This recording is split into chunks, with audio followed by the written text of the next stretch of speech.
Hey, what's happening? Jeremiah here to bring you another beginner juggling tutorial. This time, I want to focus on two of the most useful tricks that I can think of. They're really more of a skill builder than an individual trick because they open up a lot of different doors.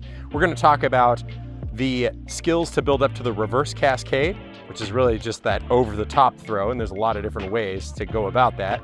And we're going to talk about the 4-2-3 or columns. There's a lot of ways to express a 4-2-3. Columns is just one possible variation, but we're going to focus mostly on developing that columns skill today. So let's dive right in. There's lots to learn.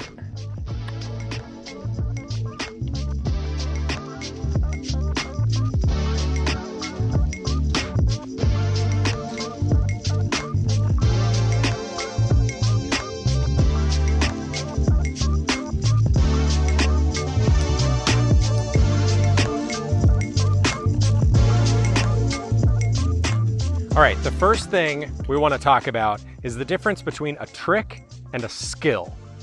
An example of a trick might be tennis, where one ball goes over the top of the other two that are in a cascade fashion.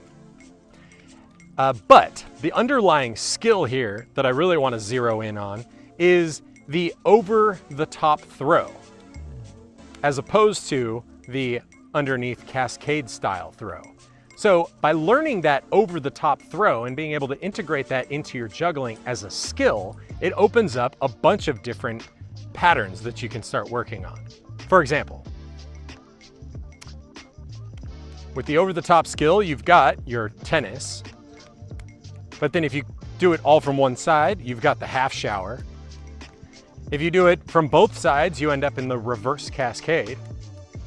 Indeed, half of the windmill is that same over-the-top throw.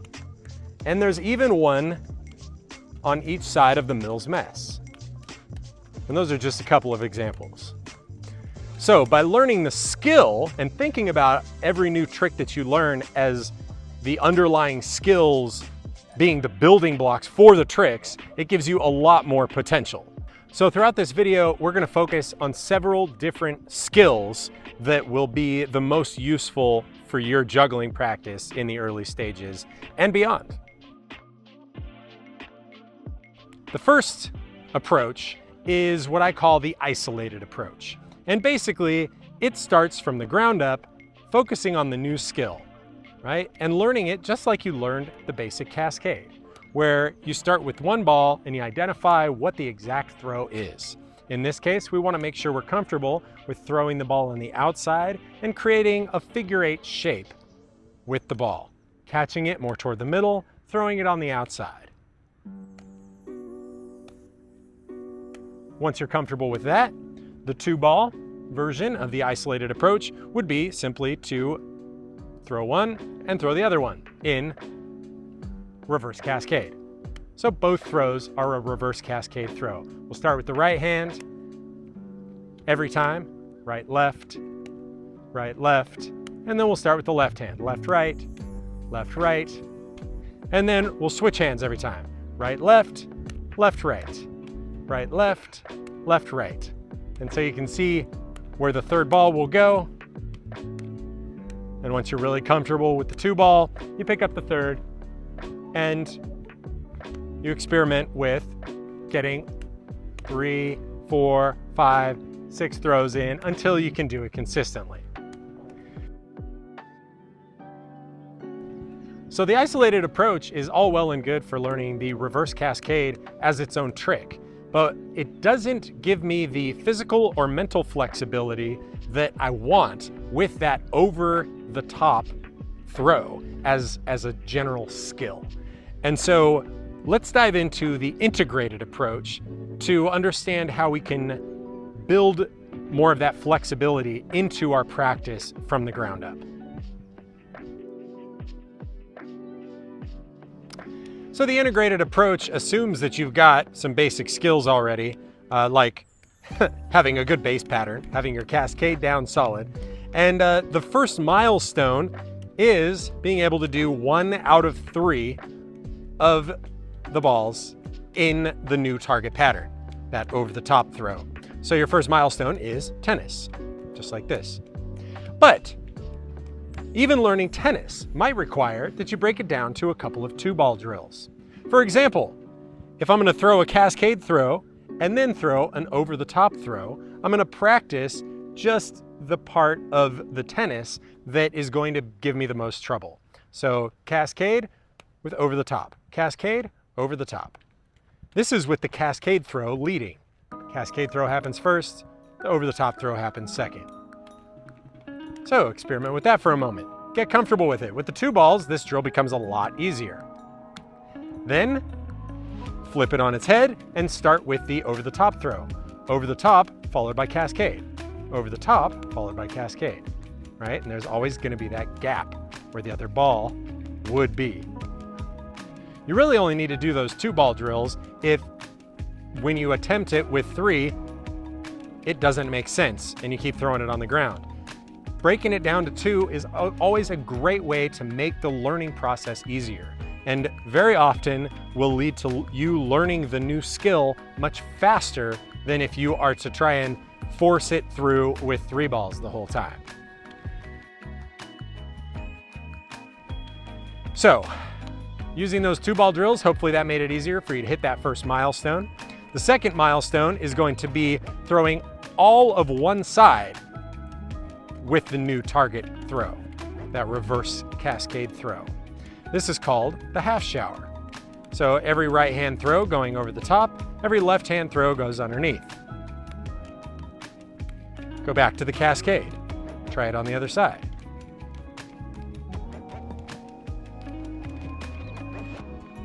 Once you've got it down with both sides, try switching it from one side directly to the other side. Maybe you target a certain ball to do it with, like the yellow ball. We'll go straight back into it on the other side. So from the right to the left. From the right to the left. Maybe I can drop into tennis, right? Already you're developing the flexibility to move between patterns and work your transitions.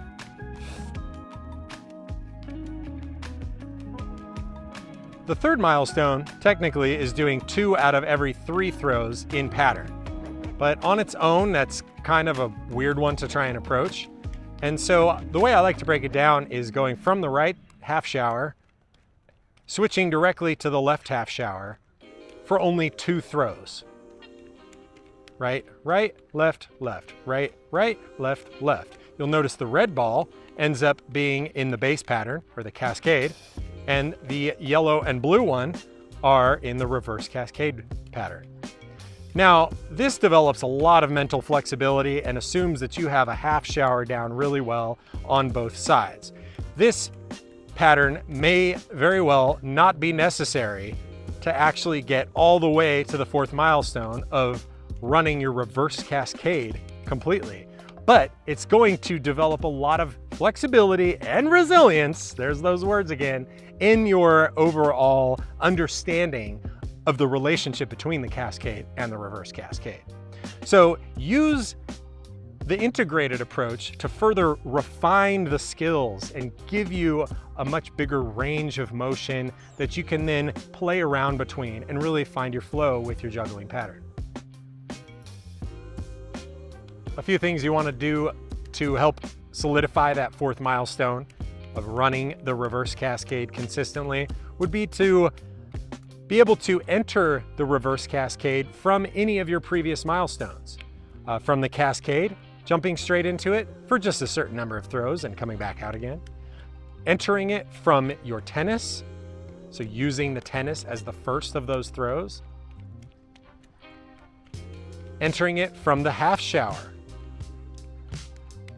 and switching back and forth between half showers and the reverse cascade. And then of course, from your 2/3 pattern, or from the 3rd milestone, straight into reverse cascade. And then you can start to play around with some of those other pattern modifiers that we talked about, making your reverse cascade wider or higher, adjusting your dwell time, moving with it.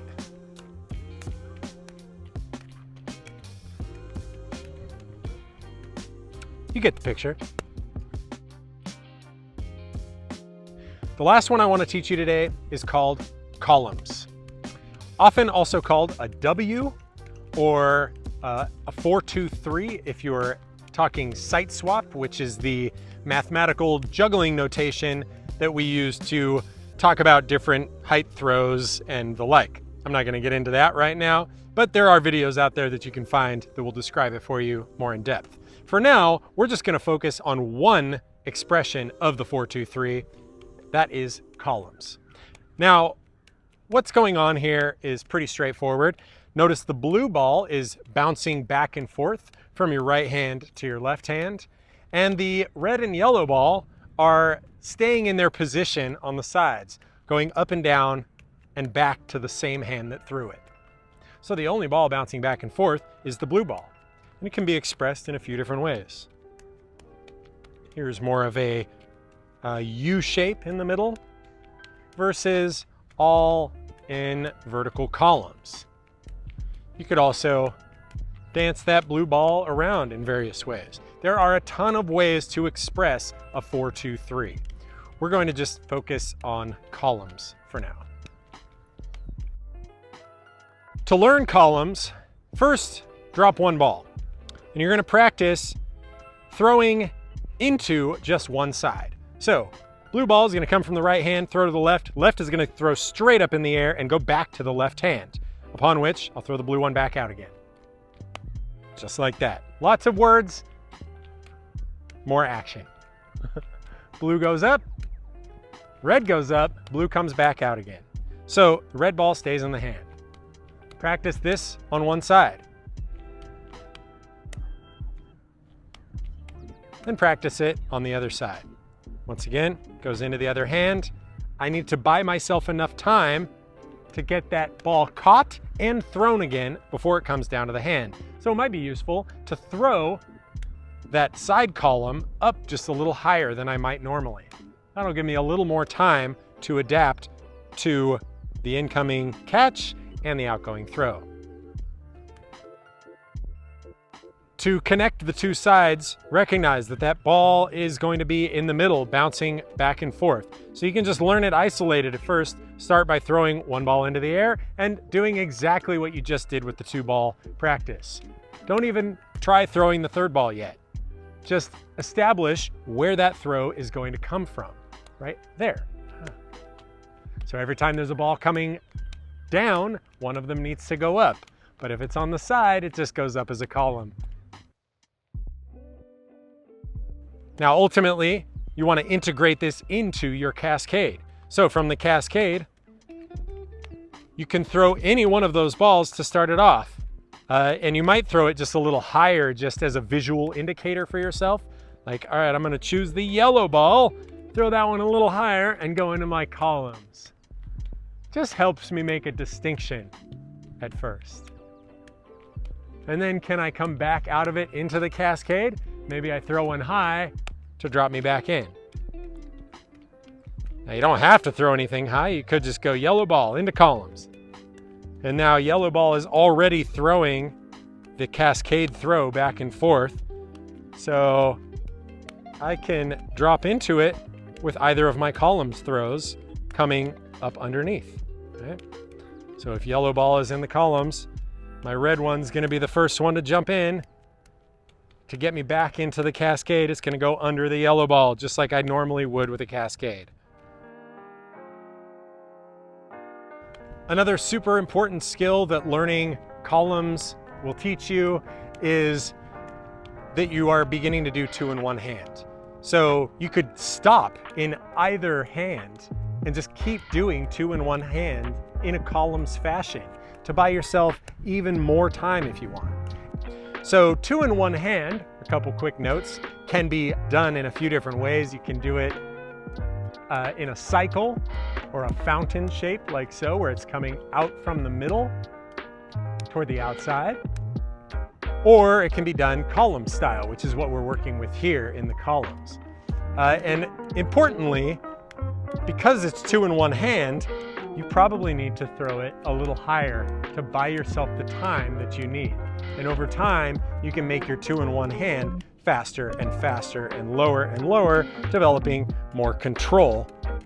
And this brings us to another one of the most important skills, being able to move the other hand independently of the juggling pattern.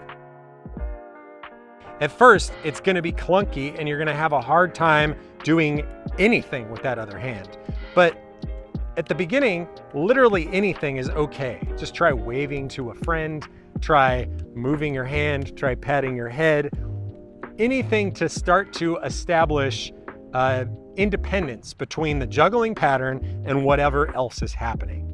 You want to learn it on both sides. Build up to it to develop more resilience with that 2 in 1 hand. And of course, work each side independently. A great one to throw in early on is columns.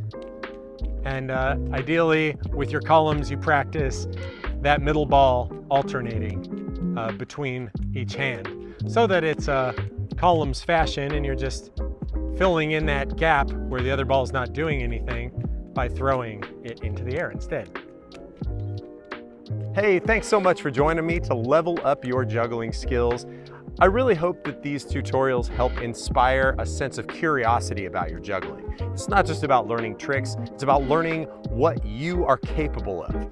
And I do want to mention that these tutorials are made possible by a special grant from the Fund the Flow Arts organization that helps make the juggling and flow arts more accessible to people all around the world by funding projects like this.